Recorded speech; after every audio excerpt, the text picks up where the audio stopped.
Hello and welcome to Maluka IAS. In our evening snacks PYQ series, we would be taking the 11-year paper discussion. So I am taking the economics part. So let's start. So question for the day is, first question, what does venture capital means? Venture means you are starting something new.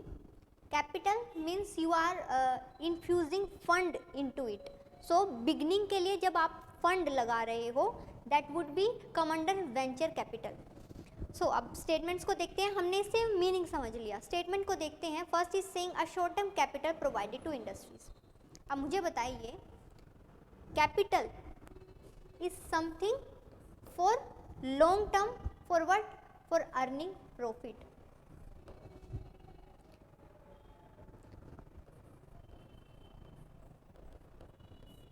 ठीक है. Next, B is saying a long term startup capital. So A नहीं होगा because it is short term. Industries को दिया जाता है नहीं, ये एंटरप्रेन्योर्स को दिया जाता है बिगनिंग के लिए. इंडस्ट्रीज क्या है? ऑलरेडी एस्टेब्लिश्ड है. एंटरप्रेन्योर क्या है? जो इनिशिएटिव ले रहे हैं अर्निंग करने के लिए. The B is saying a long term startup capital provided to new entrepreneur. Okay, हो सकता है, सही है, पता चल गया है हमें, बट फिर भी सी और डी को देखेंगे. Fund provided to industry at times of incurring losses. Venture क्या है? New project.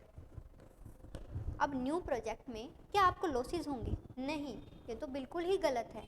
Next, fund provided for replacement, renovation. No, it is a fresh new green field. So D भी नहीं होगा. So we are left with only one option, that is B. So हमारा ये series करवाने का purpose ये है कि आपको एग्ज़ाम हॉल में आपको क्वेश्चन करने का अप्रोच क्या होना चाहिए, हम वो सिखाना चाहते हैं. सो इस तरीके से first and foremost, first thing come first is elimination technique. आपको ये नहीं होगा कि क्वेश्चन पढ़ा, आपको डायरेक्टली आंसर जो है स्टिक हो गया और आपने वो आंसर को कर दिया. नहीं, आपको एलिमिनेशन मेथड के थ्रू जो है आंसर तक पहुंचना है. जैसे कि हमने इस क्वेश्चन में किया, we know what is venture capital, but हम आंसर्स को वन बाय वन देखेंगे, उसके बेसिस पर हम बताएंगे. So we are left with only this option, B is the right answer. Let's check the answer. Yes, it's B. This is the explanation. So let me tell you, we are launching the prelim crash course for 2022. 90 days के लिए 300 hours में ये होगा, जिसमें कि comprehensive GS coverage करवाई जाएगी. आपको डेली एमसीक्यू प्रैक्टिस दी जाएगी, current affair to the points notes होंगे और आपको कॉम्प्रिहेंसिवली कवर करवाया जाएगा. सो जल्दी से जल्दी आप इनरोल कर लीजिए.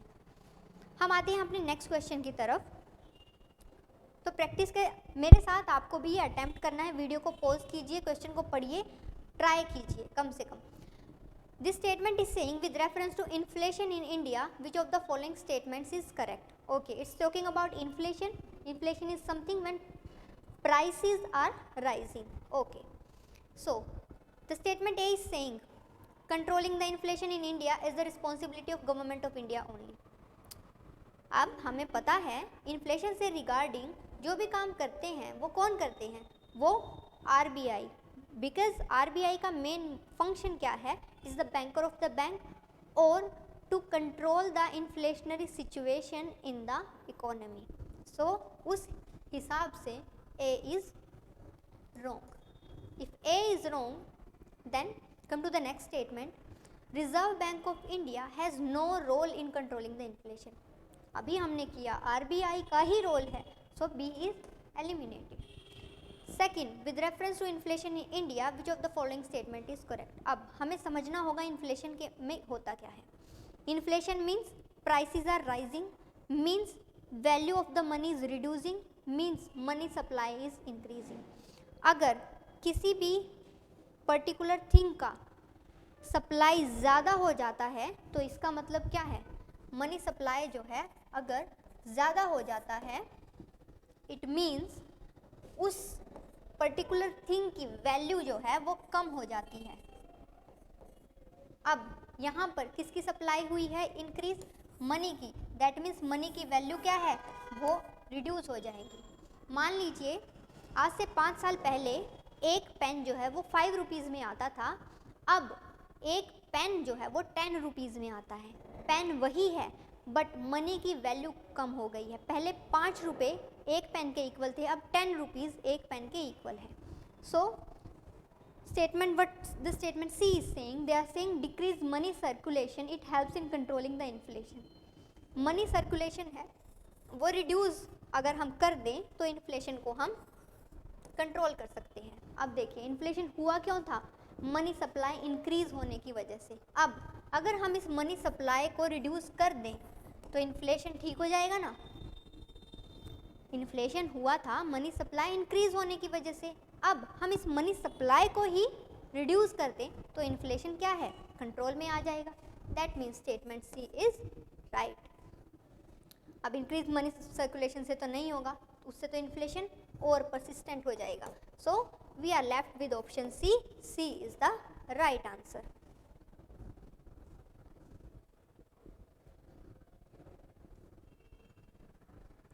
Now let me tell you we are launching a CSET course. सो आदित्य चौधरी सर करवाने वाले हैं, आप जल्दी से इनरोल कर लीजिए। हर 2 मंथ्स में हम CSET का कोर्स निकाल रहे हैं। नीचे नंबर दिए गए नंबर्स पर आप इंक्वायरी कर सकते हो। हम आते हैं नेक्स्ट क्वेश्चन पर। It is saying there has been a persistent deficit budget year after year. Okay, deficit budget आ रहा है मीन्स बजट में एक्सपेंडिचर ज़्यादा है, रेवेन्यू कम है। Next, which of the following actions can be taken by government to reduce the deficit. अभी मैंने क्या बोला, डेफिसिट क्यों है, डेफिसिट है बिकॉज हमारा एक्सपेंडिचर वो ज़्यादा है और हमारा रेवेन्यू वो कम है। अब आपको क्या करना है, आपको इस डेफिसिट को रिड्यूस करना है, मतलब कि आपको ट्राई करना है कि आप अपने एक्सपेंडिचर को रिड्यूस कर सके, ये आपको ट्राई करना है। Fine, so what the first statement is saying, reducing the revenue expenditure. Okay, अगर आप अपने एक्सपेंडिचर को कम कर लेते हो तो आपकी डेफिसिट भी कम हो जाएगी। It is saying the same thing, yes, then option 1 is right. The second option, introducing the new welfare schemes.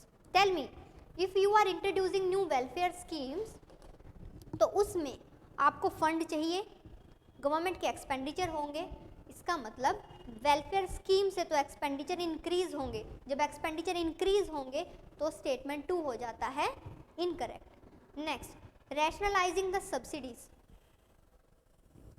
Subsidies क्या हैं, सब्सिडीज़ गवर्नमेंट की तरफ से अ काइंड ऑफ एक्सपेंडिचर है। सब्सिडी में गवर्नमेंट क्या कर रही है, सपोर्ट दे रही है, कैसा, फाइनेंशियल सपोर्ट। जब गवर्नमेंट फाइनेंशियल सपोर्ट दे रही है दैट मीन्स गवर्नमेंट एक्सपेंडिचर कर रही है। अब गवर्नमेंट रैशनल हो जाती है, रैशनल मीन्स वो अपने विवेक के अकॉर्डिंग, अपने प्रेजेंस ऑफ माइंड के अकॉर्डिंग, मार्केट की रिक्वायरमेंट के अकॉर्डिंग, लोगों की नीड के अकॉर्डिंग वो सब्सिडीज़ प्रोवाइड करवाती है। एक्सेसिवली सब्सिडीज़ को वो रिड्यूस करती है। जब वो एक्सेसिवली सब्सिडी को रिड्यूस करेगी तो इसका मतलब ये है कि इससे एक्सपेंडिचर कम होंगे। जब इससे एक्सपेंडिचर कम होंगे तो इससे क्या होगा, एक्सपेंडिचर कम होंगे, डेफिसिट कम होगा, तो इसका मतलब ये ऑप्शन भी है राइट। एक्सपेंडिंग द इंडस्ट्रीज़, क्या expanding the industries deficit budget से कहीं मेल खाता है, नहीं, तो हमारा आंसर आ जाता है A 1 and 3। So let's check this answer 1 and 3। Now let me tell you we are launching the GS foundation batch for 2023 and 2024, जिसमें प्रीलिम जो है वो गारंटीड होगा। अगर आपका क्लियर नहीं होता है तो आपके पैसे वापस कर दिए जाएंगे। आपको NCERT क्लासेस प्रोवाइड करवाए जाएंगे, इस कोर्स में स्टडी मटेरियल दिया जाएगा, डेली आंसर राइटिंग होगा और प्रीलिम्स के क्वेश्चंस को भी आपके प्रैक्टिस करवाया जाएगा। तो इंग्लिश और हिंदी मीडियम दोनों में होने वाला है, तो आप जल्दी से इनरोल कर लीजिए। हम आते हैं अपने नेक्स्ट क्वेश्चन पर। It is saying the fair and remunerative price of sugar cane is approved by. First, FRP is a kind of MSP, ठीक है। MSP में 23 क्रॉप्स को हम कवर करते हैं, जिसमें शुगर केन भी उसमें से एक है, और शुगर केन के लिए होता है FRP। Okay, now tell me what is the difference between MSP and FRP। सोचिए खुद से, कमेंट सेक्शन में बताइए। एमएसपी और एफआरपी में डिफरेंस क्या है? बेसिकली एमएसपी क्या होता है, जिसमें जो गवर्नमेंट है वो अश्योरेंस दे रही है फार्मर को बिफोर द सोइंग सीजन कि आपको किस तरीके से अश्योरेंस दिया जाएगा कि अगर आपका क्रॉप का प्राइस इससे नीचे चला जाता है तो हम इस प्राइस पर आपकी क्रॉप को जो है परचेज कर लेंगे। मीन्स कि बहुत ज़्यादा प्राइस लो हो जाता है तो आपको डरने की ज़रूरत नहीं है, आपको एक अश्योर्ड प्राइस तो मिलेगा ही मिलेगा। ठीक है, ये गवर्नमेंट एक तरह का अश्योरेंस दे रही है। एफआरपी में क्या है, जो एफआरपी का अश्योरेंस है वो गवर्नमेंट दे रही है, बट एफआरपी पर परचेज कौन करता है? शुगर मिल्स करती हैं। फ्रॉम हुम? From farmers. अब जो एफआरपी है उसको लाइक फॉर एमएसपी या एफआरपी उसको रिकमेंड करता है कौन? उसको रिकमेंड करता है CACP, commission for agriculture cost and prices. But final level पर उसे अप्रूव कौन करता है? Cabinet committee on economic affairs. क्यों? क्योंकि कैबिनेट कमेटी ही है जिसका कि फाइनल अप्रूवल होगा। तो हम एलिमिनेशन से भी ये कर सकते थे कि ये एफआरपी क्या है? इम्पोर्टेंट थिंग है, उसका डिसीजन कौन लेगा? कैबिनेट लेगी। कैबिनेट किससे रिलेटेड? इकोनॉमिक अफेयर से रिलेटेड है, तो इकोनॉमिक अफेयर से रिलेटेड। सो हमारा आंसर हो जाता है A, cabinet committee on economic affair. अब हम आते हैं अपने नेक्स्ट क्वेश्चन पर। प्रधानमंत्री जन धन योजना हम सभी को पता है, it has been launch for what? For financial inclusion, so promoting the financial inclusion in the country. तो इसके लिए जो है प्रधानमंत्री जन धन योजना जो है वो लॉन्च की गई थी। ये 2014 में आई थी। इसमें क्या बोला गया था कि आपको जो है ज़ीरो अकाउंट के साथ आप जो है अपना अकाउंट ओपन कर सकते हैं। उसमें ये नहीं है कि आपको रिक्वायरमेंट है कि 1000 रुपीज़ के डिपॉजिट से आपको ज़ीरो अकाउंट के साथ आप कर सकते हैं, जिससे कि ज़्यादा से ज़्यादा हम बैंकिंग हैबिट्स को इंक्रीज़ करें, फाइनेंशियल इंक्लूजन हम लेकर आएँ। ये पर्पस था। So this is it for today. So आज के क्वेश्चंस हमने प्रैक्टिस किए। आपको कमेंट सेक्शन में बताना है कि what is the difference between MSP and FRP, और एमएसपी के अंडर जो प्रोक्योर है फूड ग्रेन्स को वो कौन करता है? ठीक है, सेंटर की तरफ से कौन करता है, और एमएसपी के बाद जो हम प्रोक्योर करते हैं वो फिर पीडीएस की फॉर्म में हम देते हैं, तो वो जो पीडीएस की फॉर्म में बेनिफिशरीज हैं उन्हें कौन आइडेंटिफाई करता है? So thank you for your time.